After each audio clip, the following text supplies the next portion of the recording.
ऐसे नेता की जिन्होंने बार बार विवादित बयान दिया।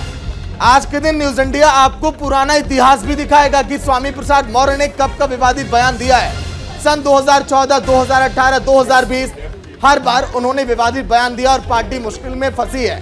स्वामी प्रसाद मौर्य ने जो इस बार बयान दिया है, हालांकि अखिलेश यादव ने इस बयान पर उनका साथ भी नहीं दिया, पार्टी के कई लोगों ने किनारा भी कर लिया। अभिषेक, बिल्कुल, तो देखिए स्वामी प्रसाद मौर्य ने रामचरितमानस को लेकर के सवाल उठाए और उसके बाद बयानों की झड़ी लग गई है। आपको सबसे पहले सुनवाते हैं केंद्रीय मंत्री अश्विनी चौबे ने किस तरीके से हमला बोला है स्वामी प्रसाद मौर्य पर, और शिवपाल यादव ने भी इस पर अपनी प्रतिक्रिया दी है।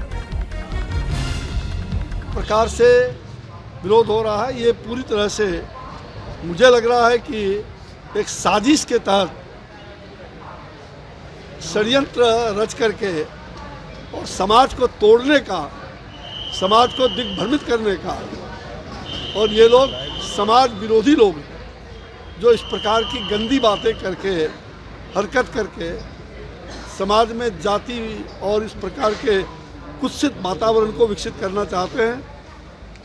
पूरी तरह से ये निंदास्पद है और ऐसे लोगों का बहिष्कार समाज में होना चाहिए जो इस प्रकार की गंदी और ओछी बातें कहते हैं और समाज को तोड़ना चाहते हैं। ये समाज विद्रोही लोग हैं। देखिए, वो उनका व्यक्तिगत बयान है, पार्टी का बयान नहीं है। और हम लोग तो भगवान राम के आदर्शों पर चलने वाले लोग हैं, भगवान कृष्ण के आदर्शों पर चलने वाले लोग हैं, तो उनके बयान पार्टी का बयान नहीं। और हमने उसने न वहाँ कहा था, रघुकुल रीत सदा चले आई, वचन जाए पर वचन न जाए। क्या भारतीय जनता पार्टी के लोग चल रहे हैं भगवान राम के आदर्शों पर?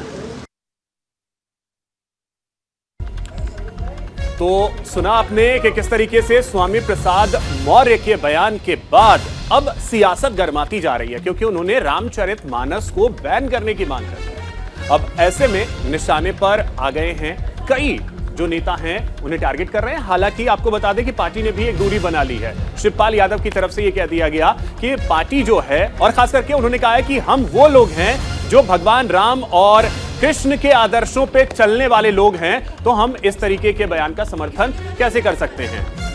आपको प्रतिक्रिया भी हमने आपको सुनवाई।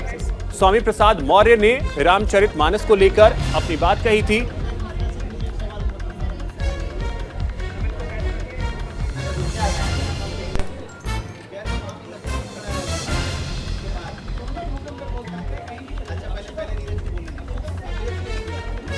तो आपको बता दें कि स्वामी प्रसाद मौर्य लगातार अपने बयानों को लेकर सुर्खियों में रहे हैं।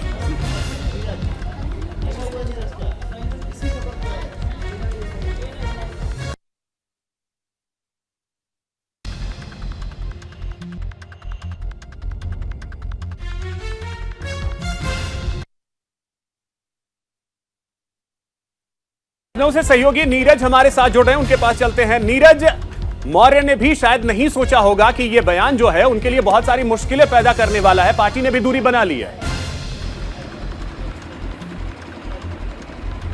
जी बिल्कुल, देखिए स्वामी प्रसाद मौर्य अक्सर हमला करते हैं विपक्षी अपने पार्टियों पर, अपने विरोधियों पर, लेकिन उस हमले में वो अपनी ही पार्टी पर हमला कर देते हैं। ऐसा कई बार हुआ है। ऐसा जब वो भारतीय जनता पार्टी में तब भी हुआ था, इसके पहले बसपा में रहे तब भी हुआ था जब वो बाहर गए, और उसके बाद अब समाजवादी पार्टी में भी वो यही कर रहे हैं। जब उन्होंने बयान दिया उसके बाद समाजवादी पार्टी के तमाम बड़े नेताओं ने ही उनके बयान से किनारा कर लिया। वो खुद अपने आप को लाचार समझ में आते रहे कि अगर हम इस बात का जवाब देंगे तो उसका अर्थ कुछ और निकलेगा। चूँकि एक तरफ भारतीय जनता पार्टी भव्य राम मंदिर की बात कर रही है, वहाँ पर भव्य निर्माण हो रहा है, दूसरी तरफ रामचरितमानस पर जिस तरह से स्वामी प्रसाद मौर्य ने सवाल उठाए हैं, उनकी कुछ चौपाइयों वो कह रहे हैं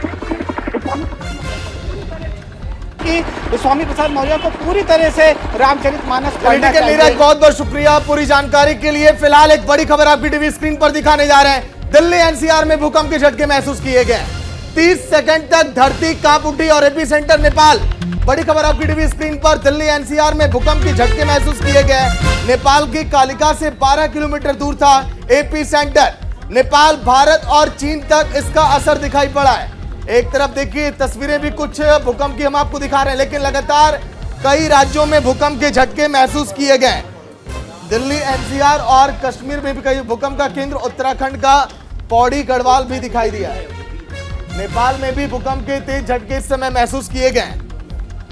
तो कई लोग अपने घरों से बाहर निकल गए खुद को बचाने के लिए, लेकिन पिछले कुछ दिनों में लगातार इस तरह से भूकंप के झटके जो महसूस किए गए, इसके पीछे भी कई बड़ी वजह भी सामने आई है। सहयोगी नमित त्यागी जो कि अब लाइव जुड़ेंगे, पूरी जानकारी भी उनसे हम लेंगे। लेकिन भूकंप के झटके आखिर जो महसूस किए गए, क्या इससे कहीं कोई जान माल का नुकसान हुआ क्या? नमित, फिलहाल ताजा अपडेट क्या है? देखिए, बिल्कुल न केवल दिल्ली एनसीआर बल्कि उत्तराखंड और उत्तर प्रदेश के भी कई इलाकों के अंदर भूकंप के झटके महसूस किए गए हैं। रिएक्टर स्केल पर 5.8 जो भूकंप की तीव्रता है वो मापी गई है। इसके अलावा जो मैं उत्तराखंड की बात कर रहा था, देहरादून, जोशीमठ, पिथौरागढ़, इन इलाकों के अंदर भूकंप के झटके महसूस किए गए हैं। 2:28 पर ये भूकंप के झटके आए। तकरीबन 30 सेकेंड तक दिल्ली के लोगों ने भी उस झटके को महसूस किया और दिल्ली के तमाम जो दफ्तर थे, जो ऑफिस के अंदर लोग काम कर रहे थे, वो अपने ऑफिस को छोड़कर बाहर सड़कों पर आ गए, क्योंकि 30 सेकंड काफ़ी ज़्यादा वक्त होता है। यही वजह है कि हालांकि शुरुआती जानकारी जो आ रही है, किसी के जानमाल की नुकसान की खबर तो नहीं है सागर, लेकिन दिल्ली एनसीआर के साथ साथ जैसा मैं पहले बता रहा था कि उत्तर प्रदेश के भी कई ऐसे इलाके हैं, चाहे लखनऊ की बात करें या फिर बरेली की बात करें, यहाँ पर भी भूकंप के झटकों को महसूस किया गया है। नेपाल के अंदर जो है इसका केंद्र बताया जा रहा है, तकरीबन जमीन से 10 किलोमीटर अंदर जो है इस भूकंप का केंद्र बताया गया है। इसके अलावा जो पौड़ी गढ़वाल है उत्तराखंड के अंदर, वहाँ पर भी भूकंप का केंद्र बताया जा रहा है, क्योंकि जैसा मैं बार बार बता रहा हूं कि उत्तराखंड, दिल्ली एनसीआर, नेपाल और उत्तर प्रदेश, इन इलाकों के अंदर तकरीबन 30 सेकंड तक लोगों ने भूकंप के झटके महसूस किए हैं। बिल्कुल नमित, जो तीव्रता है उसको लेकर के अगर आप अपडेट दे पाएं कि तीव्रता क्या रही, और साथ ही अगर आसपास आपके लोग हैं, अगर पॉसिबल हो पाए तो जरा उनसे भी बात कीजिए, उन्होंने क्या भूकंप के झटके महसूस किए? देखिए, रिएक्टर स्केल पर जो शुरुआती जानकारी आ रही है, 5.8 जो तीव्रता है वो मापी गई है। ये जो भूकंप 2:28 पर आया है। हालांकि शुरुआती जानकारी है, कुछ लोगों को शायद इस बात का जो है पता भी नहीं लग पाया, क्योंकि 30 सेकंड का ही केवल वो भूकंप के झटके महसूस किए गए थे। जो टाइमिंग बताई गई है, जैसे मैं पहले जिक्र कर रहा था कुंदन, की 2:28 पर लोगों ने इन झटकों को महसूस किया है। जो दिल्ली के अंदर ऑफिस में काम करते थे वो लोग तो बाहर आए हैं। इसके अलावा उत्तराखंड के कई ऐसे इलाके हैं, जोशीमठ की खासतौर पर बात करें, जहाँ पर लगातार जो संकट के बादल हैं वो मंडरा रहे हैं, वहां पर भी जो लोग हैं होटल से और अपने घरों से बाहर आ गए, सड़कों पर आ गए, क्योंकि 30 सेकंड के जो झटके हैं वहां उत्तराखंड के अंदर भी कई इलाकों के अंदर महसूस किए गए हैं। बिल्कुल नमित, आप बने रहिए, आगे भी आपसे जानकारी ली जाएगी।